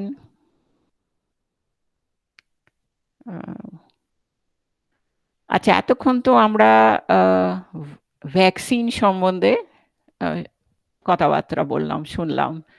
তো ভ্যাকসিন ছাড়াও আর কি ড্রাগসও তো তৈরি হতে পারে, যে অ্যান্টিভাইরাল ড্রাগস, এটাও তো আগে মানে চেষ্টা তো চলছে, কিন্তু এখন তো জানি না ভ্যাকসিন বেরিয়ে গেছে আদৌ এগুলো আর পারসিউ হবে কিনা। কিন্তু আমরা এখন অনেক, এই যে বলছিলাম না 29 প্রোটিনস আছে করোনা ভাইরাসে, তার মধ্যে এই অনেকগুলোর ক্রিস্টাল স্ট্রাকচার বা 3D স্ট্রাকচার আমরা জানি থ্রু NMR, এক্স-রে আর ক্রায়ো ইলেকট্রন মাইক্রোস্কোপি। তো এখানে যে চারটেকে দেখিয়েছি NSP3, 5, এরা সব আর কি, এরা সব candidates for drug, for making drugs. তো যেহেতু আমাদের এখন এই ইনফরমেশনটা আছে, এখন সায়েন্টিস্টরা যারা ড্রাগ ডিসকভারি করে স্মল মলিকিউল, তারা কিন্তু খুব তাদের কাজ এখন অনেক সিম্পলিফাইড হয়ে গেল, কারণ তারা এখন দেখতে পাচ্ছে কিভাবে এই প্রোটিনগুলোকে ব্লক করা যায়। আর এইগুলোকে ব্লক করলে কি হবে, এই যে ভাইরাস যে আমাদের সেলে ঢুকে যে ওই যে মাল্টিপ্লাই করছে না, ওই মাল্টিপ্লাই করাটা বন্ধ করে দেবে। কিন্তু অ্যাজ আই সেড, এখন তো ভ্যাকসিন বেরিয়ে গেছে, এটা পারসিউ হবে কিনা। আর এখানেও আরো কিছু প্রোটিন স্ট্রাকচারের এখানে আমি ছবি দেখিয়েছি। এর মধ্যে অরেঞ্জ বক্স যেগুলোতে দেয়া, এগুলো হলো ভ্যাকসিন ডিসকভারি টার্গেটস, যেমন স্পাইক প্রোটিন, ই প্রোটিন, এগুলোর তো এটার তো কাজ অলরেডি মানে অনেক এগিয়েই গেছে। তা দেন মুভিং অন, যে আমরা তো এখন এক তো গেল করোনা ভাইরাস ইনফেকশন, এখন আমরা আবার খুব শুনছি যে করোনা ভাইরাসের অনেক ভেরিয়েন্টস বেরিয়েছে এবং তারা নাকি খুব ইজিলি স্প্রেড করছে। একটা তো বলছে ব্রিটেন থেকে এসছে, সেটা নাকি 30-50% মোর ইনফেকশাস দেন আগে যেগুলো সার্কুলেট করছিল। তা এইখানে আমি শুধু স্পাইক প্রোটিনের দেখিয়েছি, ধরুন ওর ধরতে পারেন এটা সিকোয়েন্সটাই, এবং মিউটেশন এখানে কোথায় কোথায় চেঞ্জ হয়েছে সেইগুলোকে আমি দেখিয়েছি। তা যেমন অ্যাট 501 পজিশনে যেখানে আর্জিনিন অ্যাসপারাজিন ছিল, সেটা চেঞ্জ হয়ে ওয়াই হয়েছে, যেটা টাইরোসিন। এবং এই চেঞ্জটা হওয়ার ফলে সায়েন্টিস্টরা স্টাডি করে বলছে যে এই মিউটেশনটা এই ভাইরাসটাকে আরো এফিশিয়েন্ট করে দিচ্ছে to bind to human cells. আচ্ছা, আরেকটা বলেছে, এটাকে স্টাডি করেছে প্রোলিন 681 টু হিস্টিডিন, এটা আবার নাকি খুব এফিশিয়েন্ট করে দিচ্ছে ভাইরাসটাকে to creating new spike protein. এবং majority of the mutation spike প্রোটিনেই হয়েছে, ভাইরাসের অন্যান্য পার্টেও হয়েছে মিউটেশন, কিন্তু অনেক কম। কারণটা কি না, এই স্পাইক প্রোটিনটা দিয়েই তো ও ঢুকছে আমাদের হিউম্যান সেলে। তো ওইটাকেই ভাইরাস কি চেষ্টা করছে যে নিজেকে আরো ইমপ্রুভ করতে, নিজেকে আরো স্ট্রং করতে, যে আমি কিভাবে আরো স্ট্রং, আরো এফিশিয়েন্ট কিভাবে হব, ওই জন্য ও মিউটেট করে এইসব হচ্ছে আর কি।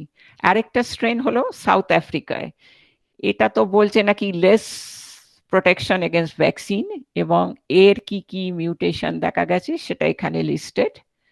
আরেকটা বলছে যে ব্রাজিল থেকে এসছে এবং এদেরও কি কি মিউটেশন সেটা এখানে দেখানো। এবার আমি নেক্সট স্লাইডে আপনাদের আমি একটা ছবি দেখাবো, একটা স্ট্রাকচার, ক্রিস্টাল স্ট্রাকচার, যেখানে আমি দেখাবো যে এই 501 পজিশন বা এই 484 বা 417 এই পজিশনগুলো ঠিক কোথায়। যেমন এইটা হলো একটা ক্রায়ো ইএম স্ট্রাকচার, এটা দেখাচ্ছে এটা হলো এই তিনটে স্পাইক প্রোটিন, তিনটে কালারে, এবং এরা এসে তিনটে S2 মলিকিউলের সঙ্গে এরা ইন্টারঅ্যাক্ট করছে। এবং এইটার এই এরিয়াটা যেটা এখানে ছোট করে দেখিয়েছি, এটা সেটা হলো ব্লো আপ ম্যাগনিফাইড ভিউ। এবং এখানে আপনারা দেখতে পাচ্ছেন এই যে 501 যেটা রেসিডিউ নাম্বার বলছিলাম, সেটা গিয়ে পুরো S2 এর সঙ্গে ইন্টারঅ্যাক্ট করছে। সিমিলারলি 484, তো এই সব আর কি, তাতেই আমরা বুঝতে পারছি যে এই কিছু একটা চেঞ্জ হচ্ছে যাতে এদের খুব এফিশিয়েন্ট হয়ে যাচ্ছে to propagate the infection. So then coming to my এবারে conclusion, যে আমরা তো we have made a remarkable journey, যে এই কোভিড এর জন্য আমরা ভ্যাকসিন বার করতে, যে 11 মান্থসের মধ্যে আমরা যখন থেকে ধরুন আমরা এই করোনা ভাইরাসের আরএনএ সিকোয়েন্স জানি, তখন থেকে ভ্যাকসিন তৈরি একদম ক্লিনিক্যালি অ্যাপ্রুভড হওয়া 11 মান্থস, এটা মানে আনপ্রেসিডেন্টেড, মানে ইটস অ্যামেজিং প্রোগ্রেস। আর এইটা আগে যেটা বলেছি, এটা সম্ভব হলো because of technological and scientific advancement, plus এখন এই যে ওয়ার্ল্ড ওয়াইড সায়েন্টিস্টদের মধ্যে কোলাবোরেশন এবং ডেটা শেয়ারিং, এর জন্যই আমরা এত তাড়াতাড়ি আজ এই অবস্থায় আসতে পেরেছি।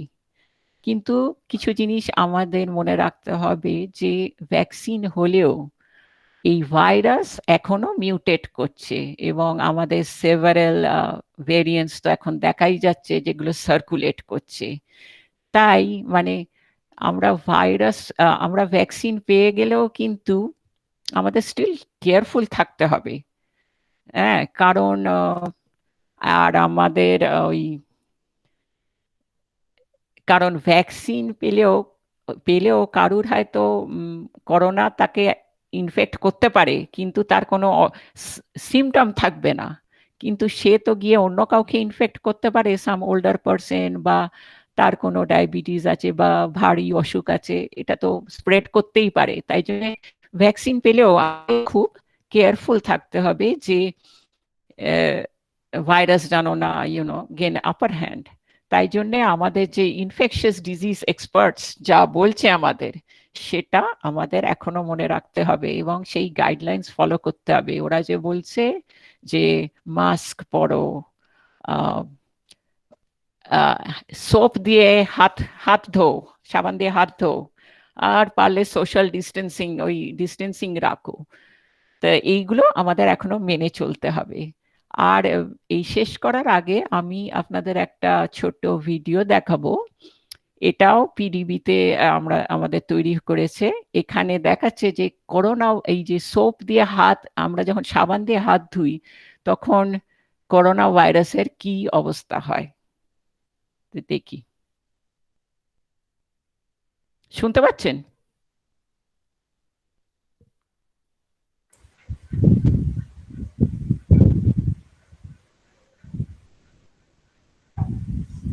Feedback link sorry, no no no সুতপাদি আপনাকে না, হ্যাঁ না, কিন্তু ভিডিও থেকে কিছু শোনা যাচ্ছে না। ও, ভিডিও থেকে শোনা যাচ্ছে না। আসলে বেসিক্যালি বলছে যে সোপ যখন এই সোপ মলিকিউল, সোপ মলিকিউল আর কি গিয়ে ওই ভাইরাসের ওই মেমব্রেনের মধ্যে ঢুকে ওর ইন্টিগ্রিটিটা নষ্ট করে দিচ্ছে, এবং যত সাবান পড়ছে তত ওর বাইরের স্ট্রাকচারটা তত ডিস্ট্রয় হয়ে যাচ্ছে। এইভাবে পুরো ভাইরাসটা ইজ লাইক ও স্ট্রাকচারটা নষ্ট হয়ে গিয়ে ইজ ডাইং, সেটাই আর কি দেখাচ্ছে এটা। তো সরি, অ্যান্ড তো এই আর কি আজকের আমার টক এই পর্যন্ত। I want to thank all of you for your attention, আর আমার স্পেশাল acknowledgement যাচ্ছে to বিজ্ঞান প্রসার and JBNSTS আমাকে এই সুযোগ দেওয়ার জন্যে। আর স্পেশাল থ্যাঙ্কস টু ডক্টর মৈত্রী ভট্টাচার্য, টু ডক্টর দেবমিত্র মিত্র, শ্রী শুভদীপ ব্যানার্জি, ডক্টর অভিজিৎ কর আর ডক্টর সুপর্ণ চৌধুরী যে আমাকে বিজ্ঞান প্রসার আর JBNSTS সঙ্গে যুক্ত করে দেয়, আর এখানে এই রেফারেন্সেস কিছু দেয়া আছে। Thank you. থ্যাংক ইউ সুতপাদি সো মাচ। মানে এটা একটা ইলাবোরেট, একটা প্রচন্ড elaborate, but at the same time মানে I think even for people like me who are absolutely from the non-science background, I'm basically a social scientist, আমার কিন্তু কিছু বুঝতে অসুবিধা হলো না। মানে এভরিথিং আমি পরিষ্কার করে আমার মতন করে বুঝতে পারলাম আর কি। যদিও কিছু কিছু বায়োলজির ব্যাপারগুলো একটু তখন একটুখানি ক্লিক করলো, কিন্তু ডেফিনেটলি আই এম শিওর এত সিম্পল ভাবে পুরো করোনা ভাইরাস এবং তার সাথে যে ভ্যাকসিনের যে ইন্টারাকশনটা, সেইটা করোনা ভাইরাস নিয়ে তো অনেক কিছু হয়েছে, অনেক ওয়েবিনার্স, অনেক সেমিনার্স হয়েছে, কিন্তু এই যে your presentation that is linking with the vaccines and how are the vaccines mitigating this sort of the viruses, এইটা আমার মনে হচ্ছে এটা একটা ভীষণ ভালো একটা ইনফরমেটিভ একটা প্রেজেন্টেশন হয়েছে ডেফিনেটলি। এবং যেটা আমার খুব ভালো লেগেছে যে সেটা হচ্ছে যে এত অনেক শক্ত শক্ত জিনিসগুলো আপনি ব্যবহার করেছেন, কিন্তু খুব সহজভাবেই সেটা আর কি আপনি বুঝিয়েছেন। So thank you so much সুতপাদি for giving your consent to be the key speaker for this webinar. So now I should be also thankful to all the participants যারা এখানে সব রেজিস্টার করে তারপরে আপনারা পার্টিসিপেট করেছেন।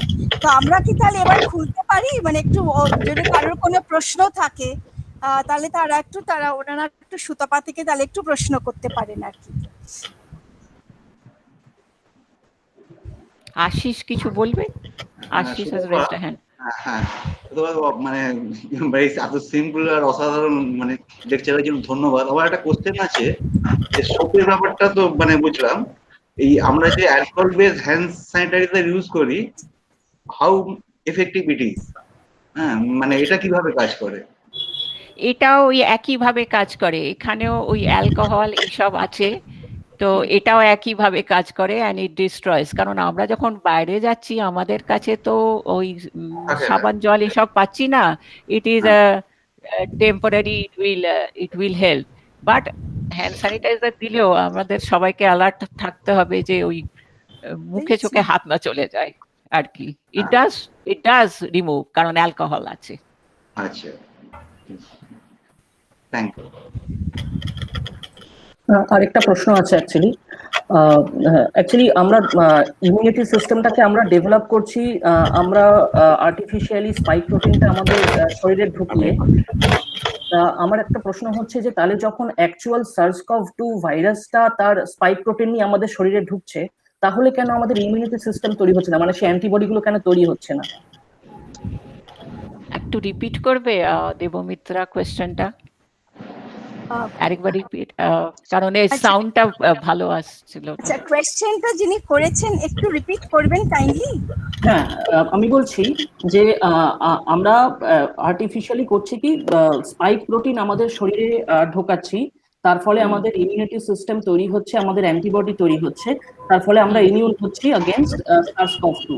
কিন্তু আমার প্রশ্ন হচ্ছে যে অ্যাকচুয়ালি SARS-CoV-2 যখন নিজের স্পাইক প্রোটিন নিয়ে আমাদের সেলে ঢুকছে, তাহলে কেন সেই অ্যান্টিবডি গুলো তৈরি হচ্ছে না, বা কেন আমরা ইমিউন হতে পারছি না?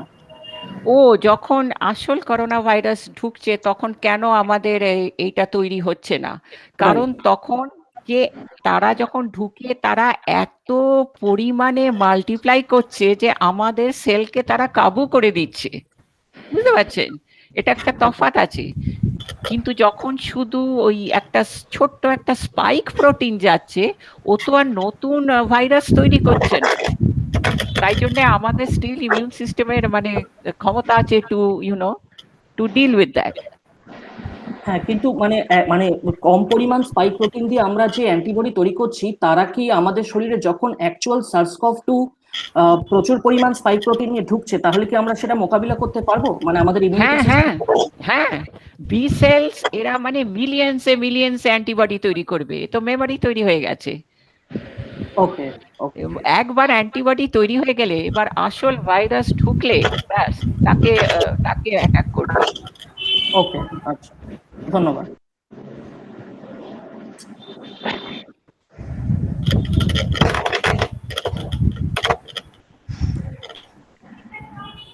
আর কোনো প্রশ্ন কারোর আছে? আমি আচ্ছা, সুতাপা, আমার একটা প্রশ্ন আছে। হ্যালো। হ্যাঁ, হ্যালো।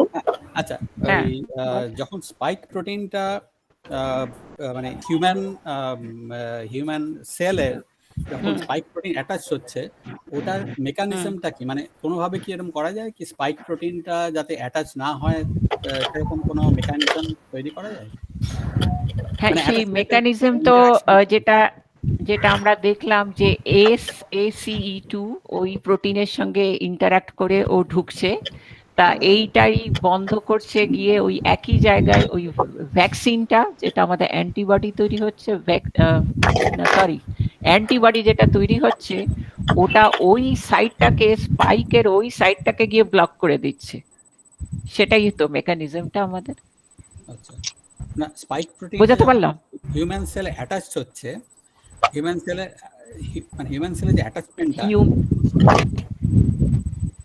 হ্যালো। হ্যাঁ, হিউম্যান সেলে তো অ্যাটাচমেন্টটা এটা হলো এই some sort of chemical interaction, hydrogen bonding, pi bonding, এটা বেসিক্যালি AS2 যে প্রোটিনটা, তার ওই অ্যামিনো অ্যাসিডের সঙ্গে স্পাইক প্রোটিনের অ্যামিনো অ্যাসিড গুলো ইন্টারঅ্যাক্ট করছে, তাই তো? কিন্তু এটাই হলো মেকানিজম অফ ইন্টারঅ্যাকশন। কোনোভাবে ইন্টারাপ্ট করা যায় না। হ্যাঁ, হাইড্রোজেন বন্ডিং এইসব, আচ্ছা, পোলার ইন্টারঅ্যাকশন। তাই the way to block it is ওই সাইটটাকে বন্ধ করে দেয়া। একটা হলো ওই স্পাইক প্রোটিন যেখান দিয়ে এসে যে রেসিডিউ গুলো দিয়ে ইন্টারঅ্যাক্ট করছে সেটাকে ব্লক করে দেয়া। আরেকটা তুই যেটা বলছিস যে হ্যাঁ, ওই AS2 কে কোনোভাবে আমরা যদি ব্লক করে দিই, সেটা কি করা যায়? আসলে সেটা টেকনিক্যালি পসিবল, কিন্তু করা উচিত না, কারণ AS2 হচ্ছে একটা খুব ইম্পর্টেন্ট একটা এনজাইম আমাদের শরীরে। এর অনেক ডিফারেন্ট ফাংশন আছে। ওই AS2 কে যদি আমরা কিছুভাবে ব্লক করে নিই, তাহলে কিন্তু আমাদের শরীরে অন্যান্য কোনো ডিসফাংশন শুরু হতে পারে। তাই জন্য AS2 কে নিয়ে scientist don't want to play with it. আর মানে how I mean, hello. Hello, Hello. Can we be heard? Hello. Hello. Can we be heard? Yeah, we can hear you. Yes, I would like to ask Shutapa one question that Yeah. once a patient has had the coronavirus disease, Yes. how long does he or she have to wait? How long are you saying to wait before taking the vaccination? Should the patient be vaccinated at all? Yes or no?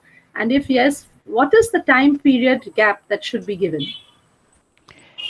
Actually, I do not have, I'm not the right person who can answer this. Kintu ami Sipra, what I know is they say to wait a few months if someone had a coronavirus infection, and then they can take the vaccine. But I am really not a immunologist, is maybe a better person who can answer this.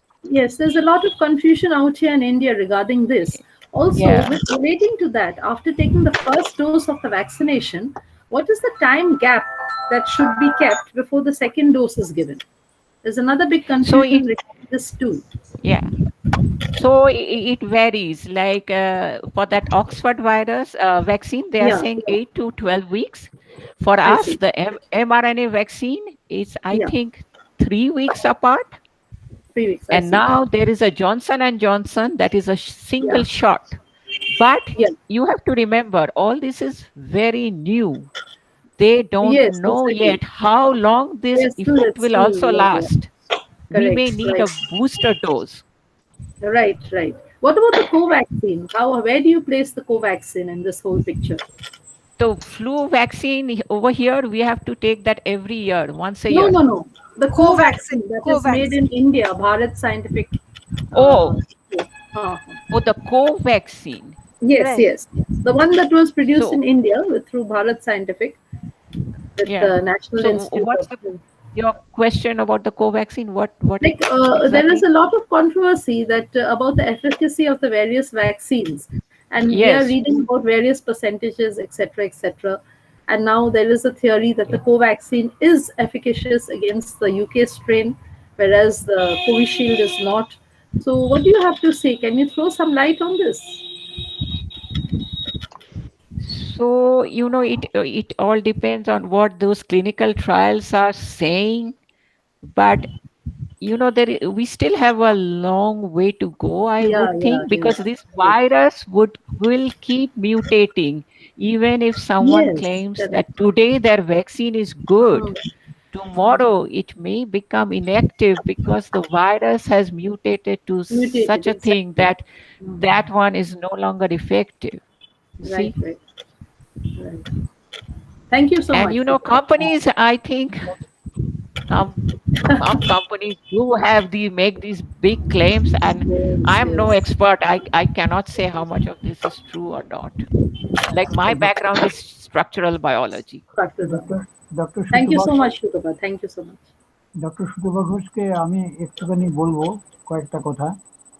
আমি ক্যালকাটা ইউনিভার্সিটিতে professor ছিলাম, এখন অক্টোজেনারিয়ান, আমি এবং আমার Mrs দুজনেই organic chemistry. যাই হোক, ওনার সম্বন্ধে প্রথমে বলি যে প্রচন্ড ইলাবোরেটলি বলেছেন science of virus and vaccines. এত সুন্দরভাবে প্রকাশ করা যায় না, অ্যাটেন্ড করলে ঢুকতে পারতাম না, যদিও সব কিছু গভীরে ঢুকতে পারিনি কারণ ব্যাকগ্রাউন্ড এতটা নেই। কিন্তু অর্গানিক কেমিস্ট্রি আমার কিছুটা বেশ ভালো লেগেছে, সবই কিছু কিছু জানা ছিল, সব ভুলে যাই। আর সবচেয়ে বড় কথা হচ্ছে উনি ওনার এই remarkable journey towards finding vaccine against SARS CoV 2, সেটা চমৎকারভাবে বলেছেন। কিন্তু একটা জিনিসের ব্যাপারটা আমার মনে প্রশ্ন জেগেছে, যেহেতু আমরা অক্টোজেনারিয়ান, আমাদের মনে দ্বিধা আসছে যে ভ্যাকসিন নেওয়া উচিত হবে কিনা। কারণ এখনো 6 মাস, 6 মাসের ব্যাপারটা জানা গেছে, 1 বছর পরে কি হবে, কোনো বাজে প্রতিক্রিয়া হবে কিনা। তার চেয়ে বেটার যদি গাইডলাইন্স, এক্সপার্টদের গাইডলাইন্সগুলো স্ট্রিক্টলি ফলো করি, বাড়িতে থাকি সব সময়, কোথাও না যাই এবং সব সময় সব কিছু মেজারগুলো নেই, তাহলে সেভাবেই যে কদিন বাঁচবো আর সেভাবেই থাকা ভালো, এইসব ঝামেলার মধ্যে না গিয়ে। আপনার কি মত এই ব্যাপারে, ডক্টর সুতপা ঘোষ? দেখুন, আমি তো এ ব্যাপারে বলতে পারবো না। এটা আপনার ডক্টর আপনাকে বেস্ট আপনাকে অ্যাডভাইস করতে পারবে যে আপনার ফিজিক্যাল কন্ডিশন অনুযায়ী আপনার কি উচিত। কিন্তু আমি যেটা বলবো, এখানে আমাদের আমেরিকায় কিন্তু প্রথমেই এই এজ থেকে আমাদের এই ভ্যাকসিনেশন শুরু হয়েছে। যার যত বেশি এজ সে তত আগে পাচ্ছে। মানে এখানে ওই এজের জন্যে ঠিক কেউ পেছিয়ে নেই আর কি। না, আমার কিন্তু তিনটে অনেক স্টেন- জিনিসই হ্যাঁ, ব্যালেন্স আমার তো 3টে কিছু স্টেন্ট আছে হ্যাঁ। আমার ইয়েতে। কিন্তু কারুর যদি অ্যালার্জি থাকে বা কিছু থাকে, সেগুলো allergy নেই। বোধহয় একটু কনসার্নিং, তখন ভ্যাকসিন নিতে গেলে একটা কনসার্ন আছে। হুম। ডাক্তাররাও একই রকম ভাবে বলবেন। আমি জানি না, হয়তো না নিয়েই থাকা ভালো যতদিন বাঁচি। হ্যাঁ কি হ্যাঁ, ইয়েস অ্যান্ড নো, এটা আবার রিস্কও হয়ে যায়। কারণ এ ভাইরাস তো এখন রইলো অনেক বছর, তো কেউ যদি ঘরে ওটা আনে এবং বোঝা তো যায় না আজকাল কি সব ইয়াং যারা, তাদের এই ইনফেকশন হয়ে যাচ্ছে কিন্তু কোনো সিমটম নেই। তাই যে আসছে আপনার ঘরে, আপনি বুঝতেও পারবেন না তার হয়েছে, সে নিজেও জানে না। এবং সেই থেকে এটা সব থেকে আমাদের ভালনারেবল পপুলেশন হলো এই এই যে সিনিয়র যারা, এদের নানান অসুখ বিসুখ, এদের দুর্বল, এদের ইমিউন সিস্টেম উইক, এদেরই আর কি আগেই মানে ধরবে আর কি। এটাই আর কি, এটাই চিন্তার আর কি। কিন্তু একটা ভ্যাকসিন থাকলে একটা লেভেল অফ প্রোটেকশন থাকলো। আমি অথরিটিসকে একটা কথা জিজ্ঞেস করছি, যে আমি সুনীল চলাপত্র, নামটা যদি বলে নেই আগে। যদি সম্ভব হয় এটার ভিডিও রেকর্ড যদি একটা পাওয়া যায় তাহলে খুব ভালো হয়, কারণ আবার দেখবার ইচ্ছে হয়। সব দেখলেও আবার শুনলে বা দেখলে ভালো লাগবে এবং মনে হবে সব। তো সেটা সম্ভব হবে কিনা? না, আমরা রেকর্ডেড ভার্সনটা আমরা দিয়ে দেবো ইয়েতে, কোথায় বল না, বল। না, রেকর্ডের ভার্সনটা আমি পাবো না। ফেসবুকে আপনাদের দিয়ে দেওয়া হবে, মানে ওখানে ফেসবুকে আমি আমরা পাবো আপলোড কিনা, করে দিই। সবাই পাবে কিনা? হ্যাঁ হ্যাঁ, ফেসবুকের লিঙ্কটা আপনাদের পাঠিয়ে দেওয়া হবে, ওখান থেকে আপনারা আবার মানে দেখতে পাবেন। ও আচ্ছা, এই লিঙ্ক থেকেই পাওয়া যাবে? হ্যাঁ হ্যাঁ, পাওয়া যাবে। ও আচ্ছা আচ্ছা, লিঙ্কটা পরেও কার্যকরী থাকবে, এফেক্টিভ থাকবে? হ্যাঁ হ্যাঁ, থাকবে। এমনিতে এই আচ্ছা। ভিডিওটা আমাদের ফেসবুকে লাইভও হয়েছে, তো মানে ওখানে ফেসবুকে ভিডিওটা এমনিও থেকে যাবে। এছাড়া আমরা রেকর্ডিং ভার্সনটাও পরে আপলোড করে দেবো। না, রেকর্ডিং ভার্সনে একটা আলাদা লিঙ্ক আছে না? হ্যাঁ হ্যাঁ, সেটাও পাঠিয়ে দেওয়া সম্ভব। এটা পাঠিয়ে দিলেই তো ভালো। হ্যাঁ হ্যাঁ, ওকে, থ্যাংক ইউ ভেরি মাচ। ঠিক আছে, আর কি কারো প্রশ্ন আছে? Any more questions?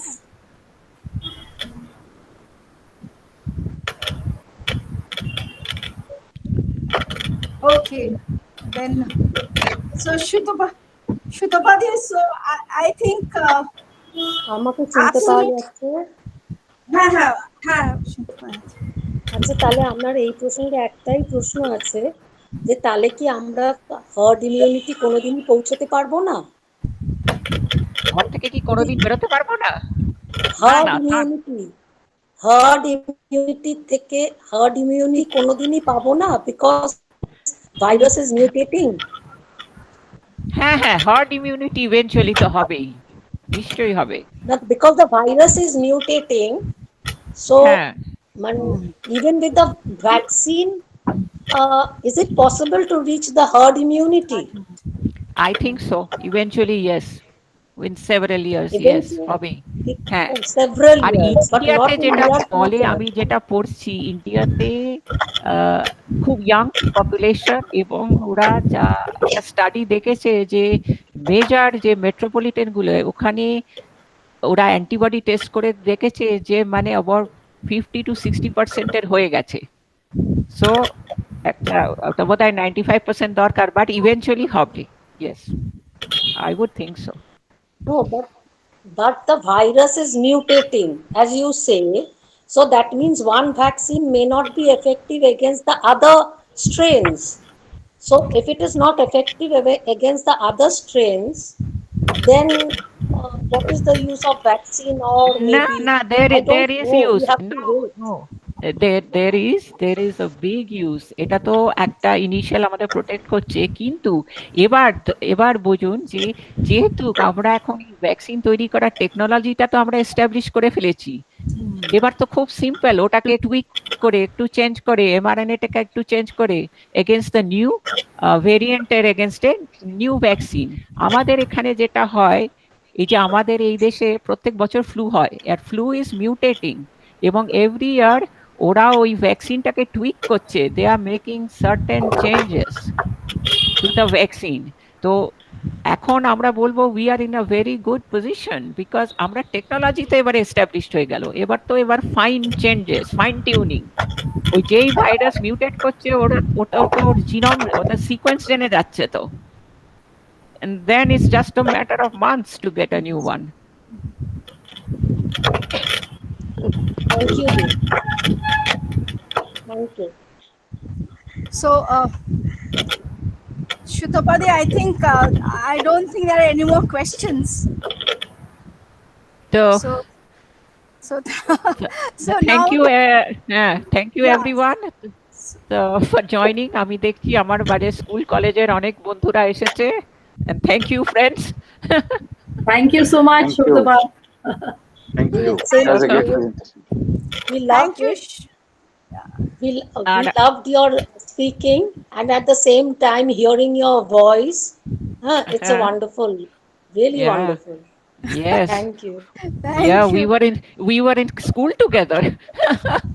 Yes. Molly and Shipra. So nice meeting. Okay. Same. ঠিক আছে, And Shutapadi, thank you, so Devamitra. Thank you so much. So now, okay, now let me first give you the thanks, because you have, I think, umpteen number of times you have thanked us. So, but I didn't get that opportunity. So, Shutapadi, I think heartfelt thanks to you for such a lovely presentation, lovely slides we have recorded. So, of course, as Shubhadeep has said, আমরা এটা upload করেও দেবো পুরো recorded ভার্সনটা। আর আমি বোধহয় তোমার থেকে সব পেয়েও গেছি আমাদের রেপোজিটরির জন্য। তারপরে so whatever, and if any participant requires anything, I think we can give some sort of support from this sort of repository which we are building based on different webinars, speeches and the presentations. And of course, things cannot be successful without the participation of the participants. So, Yes, absolutely. So last but not the least at all, the participants, heartfelt thanks to all the participants. So, and this is something which through this platform we try to popularize science for the common mass, and that's the reason this sort of directive was, sort of a directive, quote unquote, sorry. But we have given the directive to Shutapadi that you have to be very, very lucid in your presentation. খুব সহজ ভাবে, খুব সুন্দর করে ধরে ধরে তোমাকে একটু বোঝাবে যাতে সবাই এটা বুঝতে পারে। সেটাই আমাদের অবজেক্টিভ। এই প্রজেক্টটার, এটা JBNSTS and বিজ্ঞান প্রসারের প্রজেক্টের অবজেক্টিভটাই হচ্ছে to popularise and communicate science among the masses. তো সেটাই আর কি আমাদের। তো every week we do this sort of seminars, these webinars now. So again, next Friday also we'll have. But I know this is an odd time, because especially if the speakers are from abroad, তো তাদের time আর আমাদের Indian time মেট করতে গিয়ে আমি বুঝতে পারি যে 10টা থেকে it becomes very difficult for Indian participants.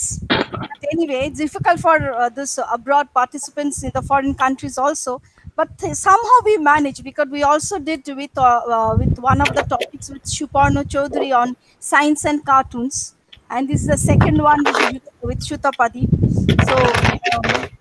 So thank you once again to everybody, Shutapadi and all the participants, and looking forward to meet you in all the successive webinars. The invitations and all the links will be sent to you in the proper time, along with the flyers. So thank you so much, and see you again. Yeah, thank you all, and you're very welcome. Thank you. So আমি এটা কি করে, how do I leave? Stop sharing. এবার হ্যাঁ সুতপাদি তুমি এবার just তুমি ইয়ে করে দাও ক্রস করে দাও এবার আমরাও ক্রস করে দেবো আর কি। And then, I can just close